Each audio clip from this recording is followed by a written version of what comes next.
हर हर महादेव। दोस्तों इस वीडियो में आपका स्वागत है।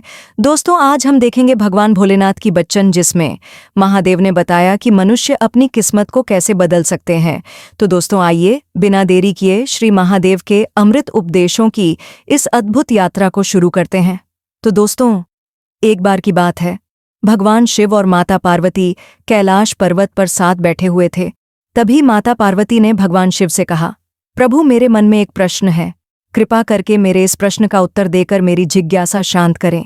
भगवान शिव मुस्कुराए और बोले, देवी बताओ तुम्हारे मन में क्या प्रश्न है। माता पार्वती ने कहा, प्रभु मनुष्य अपनी किस्मत को कैसे बदल सकता है? यदि उसके जीवन में दुख है तो उसे कैसे दूर किया जा सकता है? यदि उसकी मेहनत व्यर्थ जाती है और किस्मत उसका साथ नहीं देती तो उसे क्या करना चाहिए ताकि उसका भाग्य उसके पक्ष में हो जाए? भगवान शिव ने गंभीर होकर कहा, देवी आज तुमने बहुत ही महत्वपूर्ण और उत्तम प्रश्न पूछा है। इसके उत्तर से समस्त मानव जाति का कल्याण हो सकता है। मैं तुम्हें इस प्रश्न का उत्तर एक कथा के माध्यम से दूंगा। इस कथा को ध्यानपूर्वक सुनो, क्योंकि इसमें तुम्हारे सभी प्रश्नों का उत्तर छिपा है। माता पार्वती ने आदरपूर्वक कहा, प्रभु कृपया वह कथा सुनाइए, मैं इसे पूरे ध्यान से सुनूंगी। भगवान शिव कहने लगे, पार्वती एक बार की बात है कि भगवान विष्णु और माता लक्ष्मी साधु का वेश धारण कर पृथ्वी पर भ्रमण कर रहे थे। तभी उन्होंने देखा कि एक घने जंगल में रास्ते के किनारे एक व्यक्ति अपनी पत्नी के साथ बैठा रो रहा है। भगवान विष्णु ने पास जाकर उससे पूछा, तुम कौन हो और इस सुनसान जंगल में क्यों रो रहे हो? भगवान विष्णु की बात सुनकर उस व्यक्ति की सिसकियां थोड़ी कम हुईं। उसने अपने आंसू पूंछते हुए कहा, महाराज मैं पास के गांव का एक बदनसीब व्यापारी हूं। मैं जो भी काम करता हूं वह बिगड़ जाता है। मेरी सारी मेहनत बेकार हो जाती है। इसी कारण मैंने अपनी पत्नी के सारे गहने और जेवर बेच दिए। मेरे परिवार ने भी मेरा साथ छोड़ दिया है और मेरा घर गिरवी पड़ा है। मुझे लगता है कि मेरी किस्मत ही खराब है। अब मैं जीवन से निराश होकर यहां आकर बैठ गया हूं। भगवान शिव ने कहा, पार्वती उस व्यक्ति की बातें सुनकर भगवान विष्णु बोले, किसने कहा कि तुम्हारी किस्मत खराब है? चलो मैं देखता हूं कि आखिर तुम्हारी किस्मत में क्या कमी है। वह व्यक्ति बोला, महाराज पहले मैं खेती करता था, लेकिन हर साल उसमें घाटा होता था। कभी सूखा पड़ता तो कभी इतनी ज्यादा बारिश होती कि सारी फसल बर्बाद हो जाती। सब परेशानियों से तंग आकर मैंने खेती छोड़ दी और व्यापार करने का निश्चय किया। लेकिन मेरे पास व्यापार शुरू करने के लिए पैसे नहीं थे, इसीलिए मैंने अपनी पत्नी के सारे गहने बेच दिए। उनसे जो धन मिला उसी से मैंने व्यापार शुरू किया। जब व्यापार नहीं चला तो शुरू में परिवार वालों ने साथ दिया, लेकिन जैसे जैसे लगातार नुकसान होने लगा परिवार वाले दूर होते गए। वह व्यक्ति बोला, महाराज मैं यह सब अपने परिवार वालों के लिए ही तो कर रहा था, लेकिन अब वे मुझे देखकर नजरें फेर लेते हैं। वे मुझे ही हमारी दुर्दशा का जिम्मेदार ठहराते हैं। मेरे पास एक मित्र है जिसने मेरे साथ ही अपना व्यापार शुरू किया था, लेकिन उसका व्यापार बहुत अच्छा चल रहा है। वह जब भी मेरे घर आता है अपनी सफलता की कहानियां सुनाता है। उसकी बातें सुनकर मेरे परिवार वाले मुझसे कहते हैं, अपने मित्र को देखो और उससे कुछ सीख लो।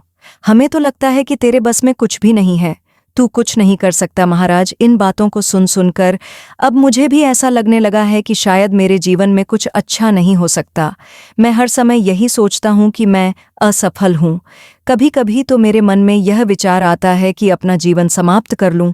आज मैं यहाँ इसी इरादे से आया था, लेकिन मैं ऐसा करने की हिम्मत नहीं जुटा पाया, इसलिए यहाँ अपनी पत्नी के साथ अकेले बैठकर रो रहा हूँ। दोस्तों मेरी कथा अच्छी लग रही है तो कमेंट बॉक्स में हर हर महादेव अवश्य लाइक और वीडियो को लाइक एवं हमारे चैनल को सब्सक्राइब जरूर करें। अब देखते हैं आगे की कहानी। तो भगवान शिव बोले, पार्वती उस व्यक्ति की सारी बातें सुनने के बाद भगवान विष्णु ने उससे कहा, तो यह बात है, क्या तुम और कुछ कहना चाहते हो? वह व्यक्ति बोला, महाराज एक तो मेरा हर काम बिगड़ जाता है और दूसरा मेरा मित्र हमेशा मुझे नीचा दिखाने की कोशिश करता है। उसकी बातें मुझे बहुत परेशान करती हैं। मैं समझ नहीं पाता कि इस स्थिति में क्या करूं और क्या ना करूं। भगवान विष्णु मुस्कुराते हुए बोले, क्या तुम अपने मित्र की बातों को सुनकर वास्तव में दुखी हो जाते हो? उस व्यक्ति ने कहा, हाँ महाराज मैं अपने मित्र की बातों को सुनकर बहुत दुखी हो जाता हूं। तभी भगवान विष्णु बोले, तुम्हें किस बात का अधिक दुख होता है, अपने असफल होने का या फिर अपने मित्र के सफल होने का? यह सुनकर वह व्यक्ति कुछ पल के लिए चुप हो गया। फिर उसने कहा, महाराज, अगर सच कहूं तो मुझे अपने असफल होने का उतना दुख नहीं होता जितना कि मेरे मित्र के सफल होने से होता है। भगवान विष्णु ने पूछा, अगर तुम्हारा मित्र असफल हो जाए तो क्या तुम्हें खुशी होगी? वह व्यक्ति बोला, महाराज, हाँ, मुझे खुशी होगी।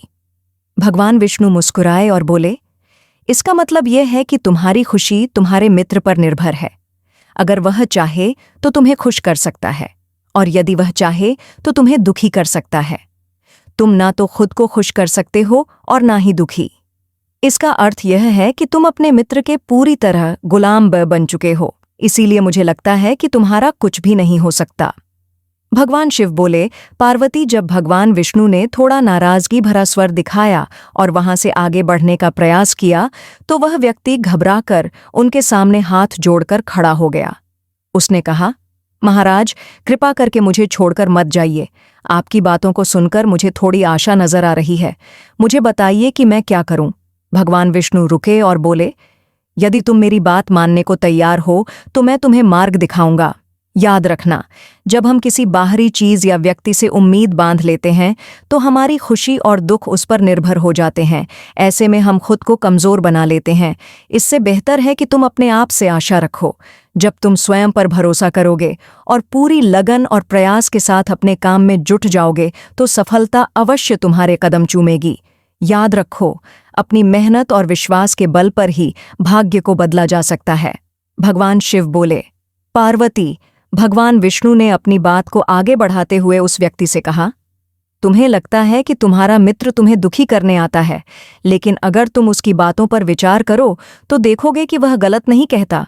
हो सकता है तुम्हें उसकी बातें बुरी लगती हो, लेकिन सच्चाई यह है कि वह अपने संघर्ष और अनुभव की बातें तुम्हारे साथ साझा करता है। तुम्हें उसकी बातों से जलन होती है, इसलिए तुमने कभी उन बातों से कुछ सीखने की कोशिश ही नहीं की। लेकिन तुम्हें उससे जलन नहीं, बल्कि आभार व्यक्त करना चाहिए। वह तुम्हें अपनी सफलता की कहानियां सुनाकर अनुभव सिखाने की कोशिश कर रहा है। तुम्हें उसकी बातों को ध्यान से सुनकर अपने जीवन में लागू करना चाहिए। अगर तुम उसकी सफलता की कहानियों से प्रेरणा लो और अपनी मेहनत जारी रखो तो एक दिन तुम्हें भी सफलता अवश्य मिलेगी। आज जिसे तुम अपनी बुरी किस्मत या बुरा समय कह रहे हो वह बदल जाएगा, और जब तुम्हारा अच्छा समय आएगा तब तुम्हारे विचार भी बदल जाएंगे। लेकिन देखना, जब तुम्हारा अच्छा वक्त शुरू होगा तब तुम्हारा वही मित्र जो आज अपनी सफलताओं की बातें करता है तुम्हारे पास आकर अपनी असफलताओं की कहानियां सुनाएगा। वह यह करेगा ताकि तुम्हें भ्रमित कर सके, तुम्हारा आत्मविश्वास डगमगा जाए और तुम गलत निर्णय ले सको। इसलिए उस समय भी तुम अपनी बुद्धि का प्रयोग करना होगा। जैसे आज तुम्हें उसकी सफलता से जलन होती है, उसी तरह कल उसे तुम्हारी सफलता से जलन होगी। उसे तुम्हें दुखी देखकर उतनी ही खुशी होगी जितनी तुम्हें आज उसे दुखी देखकर होती है। इसलिए अपने विचारों को बदलो और अपनी ऊर्जा को सही दिशा में लगाओ। सफलता मेहनत और दृढ़ता से ही मिलती है।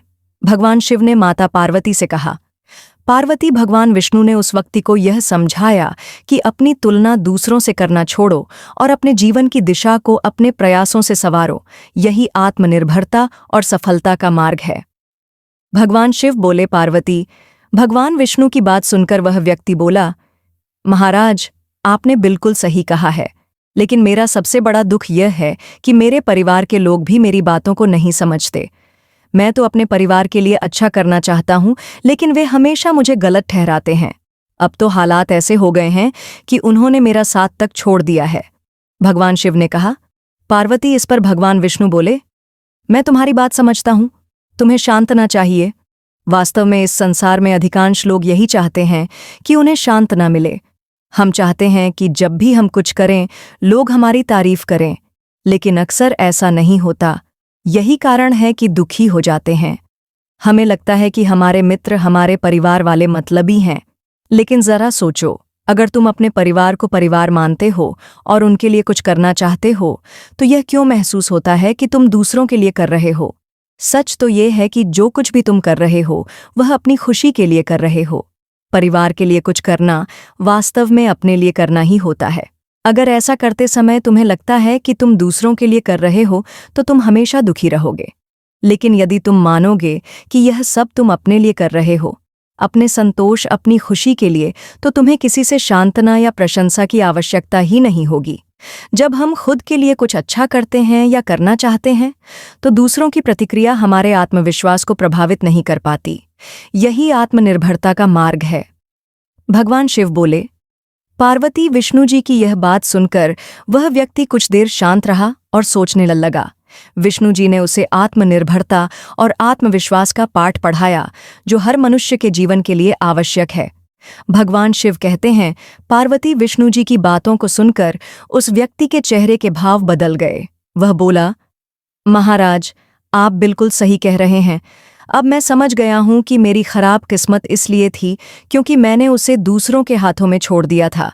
लेकिन अब मैं अपनी किस्मत को अपने हाथों में रखूंगा। पूरी मेहनत और लगन के साथ मैं अपने काम को फिर से शुरू करूंगा और जब तक सफलता प्राप्त नहीं कर लूंगा तब तक चैन से नहीं बैठूंगा। भगवान शिव ने कहा। पार्वती विष्णु जी उस व्यक्ति की बात सुनकर मुस्कुराए और फिर उन्होंने अपनी झोली से एक छोटी सी डिबिया निकाली। वह डिबिया उस व्यक्ति को देते हुए बोले, इस डिबिया को हमेशा अपने पास रखना। इसमें एक बड़ा रहस्य छिपा है जो तुम्हें किसी भी बड़े से बड़े दुख से बाहर निकाल सकता है। लेकिन याद रखना, इस डिबिया को तभी खोलना जब तुम्हें लगे कि अब तुम्हारे जीवन में जीने का कोई रास्ता नहीं बचा है और यह दुनिया तुम्हारे लिए पूरी तरह बेकार हो चुकी है। यदि तुमने इस डिबिया को समय से पहले खोल दिया तो इसमें लिखे हुए सभी रहस्य खत्म हो जाएंगे। इसलिए इसे संभाल कर रखना और इसका उपयोग केवल तब करना जब कोई और विकल्प ना बचे। भगवान शिव ने कहा। पार्वती उस व्यक्ति ने विष्णु जी को वचन दिया, महाराज, मैं आपकी बात का आदर करूंगा। जब तक मैं किसी और उपाय से अपने दुखों का समाधान नहीं ढूंढ लेता तब तक इस डिबिया को नहीं खोलूंगा। भगवान शिव कहते हैं, पार्वती उस व्यक्ति ने विष्णु जी के वचनों को अपनाया और नए सिरे से अपने जीवन की शुरुआत की। धीरे धीरे उसकी मेहनत रंग लाई और उसके जीवन में बदलाव आने लगा। याद रखना, समय कभी एक जैसा नहीं रहता। जैसे बुरा वक्त आता है वैसे ही अच्छा वक्त भी जरूर आता है। लेकिन जो व्यक्ति अपने कर्मों और विश्वास के साथ खड़ा रहता है वही अपने जीवन को बेहतर बना पाता है। भगवान शिव कहते हैं, पार्वती एक दिन उस व्यापारी के राज्य पर पड़ोसी राज्य ने हमला कर दिया। उस हमले में पड़ोसी राज्य के राजा ने पूरे राज्य पर कब्जा कर लिया। सैनिकों ने चारों ओर लूटपाट मचा दी। व्यापारी का जो भी धन संपत्ति थी वह सब लूट लिया गया। उनके घर में आग लगा दी गई। जान बचाने के लिए व्यापारी को अपने परिवार सहित उस स्थान से भागना पड़ा।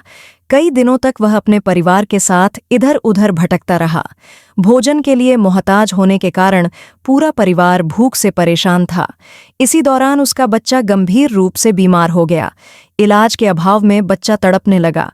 यह दृश्य देखकर व्यापारी का दिल पूरी तरह से टूट गया। वह सोचने लगा, अब मैं अपने बच्चे का इलाज कैसे कराऊं? मेरे पास तो खाने तक के लिए पैसे नहीं। जीवन का यह दुखद मोड़ अब असहनीय हो चुका है। इन हालातों ने व्यापारी को गहरे अवसाद में धकेल दिया। उसे लगने लगा कि उसका जीवन व्यर्थ है। वह सोचने लगा कि इस दुनिया में कुछ भी स्थायी नहीं है। चाहे आप जीवन में कितना भी कुछ हासिल कर लें, अंत में सब कुछ खत्म हो जाता है। जीवन जीने का क्या फायदा? इससे तो अच्छा है कि मैं अपने जीवन को समाप्त कर दूं। भगवान शिव कहते हैं, पार्वती इस निराशा के क्षण में व्यापारी ने अपने परिवार के साथ आत्महत्या करने का निर्णय ले लिया। जैसे ही वह इस घातक कदम की ओर बढ़ने वाला था, उसे अचानक भगवान विष्णु द्वारा दी गई डिब्बी की याद आ गई। भगवान विष्णु ने उसे यह डिब्बी देते हुए कहा था, जब तुम्हें दुनिया में कोई रास्ता नजर ना आए, जब तुम्हें लगे कि अब जीवन जीने का कोई मतलब नहीं बचा है, तभी इस डिब्बी को खोलना, इसमें जो पर्चा है उसे पढ़ना। तुम्हारा सारा दुख उसी समय समाप्त हो जाएगा। उस व्यापारी ने आत्महत्या से पहले डिब्बी खोलने का निश्चय किया। यह सोचकर कि शायद इसमें उसके जीवन के लिए कोई मार्गदर्शन हो, वह तुरंत डिब्बी के अंदर छिपे हुए पर्चे को निकालने लगा। डिब्बी को खोलते ही उसके अंदर एक पर्चा दिखाई दिया। उत्सुकता के साथ उसने पर्चा निकाला और पढ़ना शुरू किया। पर्चे पर लिखे शब्द पढ़कर जैसे उसकी आंखों के सामने से निराशा का सारा अंधकार हट गया। माता पार्वती ने यह सुनकर भगवान शिव से पूछा, प्रभु, उस पर्चे में ऐसा क्या लिखा था जिसने उस व्यक्ति की सोच ही बदल दी? भगवान शिव मुस्कुराते हुए बोले, पार्वती उस पर्चे पर लिखा था, ये समय भी बीत जाएगा। माता पार्वती ने विस्मय से कहा, प्रभु, मैं समझी नहीं, इसका क्या अर्थ है? तब भगवान शिव ने समझाया, पार्वती, जीवन में कभी भी समय एक जैसा नहीं रहता। जब अच्छे दिन आते हैं तो वे भी बीत जाते हैं, और जब बुरे दिन आते हैं तो वे भी स्थायी नहीं रहते। समय हमेशा परिवर्तनशील है, इसलिए इंसान को कभी निराश नहीं होना चाहिए। उसे हिम्मत और धैर्य से काम लेना चाहिए और अपनी मेहनत जारी रखनी चाहिए। कठिन परिश्रम और सच्ची लगन से किया गया कार्य कभी व्यर्थ नहीं जाता। बुरे दिन चाहे कितने भी कठिन क्यों ना हों, वे हमेशा खत्म होते हैं, और जब इंसान अपने प्रयासों से आगे बढ़ता है तो सफलता उसका इंतजार करती है। जब उस व्यक्ति ने पर्चे पर लिखे इन शब्दों को पढ़ा तो उसे अपने जीवन की सच्चाई समझ में आई। उसने महसूस किया कि जैसे उसके बुरे दिन खत्म होकर अच्छे दिन आए थे, वैसे ही अब जो बुरे दिन हैं वे भी समाप्त हो जाएंगे। यह सोचकर उसने नए उत्साह के साथ अपने जीवन को फिर से संवारने का संकल्प लिया। इसके बाद उस व्यक्ति ने मेहनत, लगन और ईमानदारी से अपने व्यापार को फिर से शुरू किया। धीरे धीरे उसकी मेहनत रंग लाई और एक दिन वह अपने शहर का सबसे सफल व्यापारी बन गया। उसने अपने परिवार के साथ सुख, शांति और समृद्धि का जीवन बिताया। तो दोस्तों, इस कहानी से हमें यह सीखने को मिलती है कि परिस्थितियां कितनी भी मुश्किल हों, हमें हिम्मत कभी नहीं हारनी चाहिए। समय कैसा भी एक दिन जरूर बदलता है।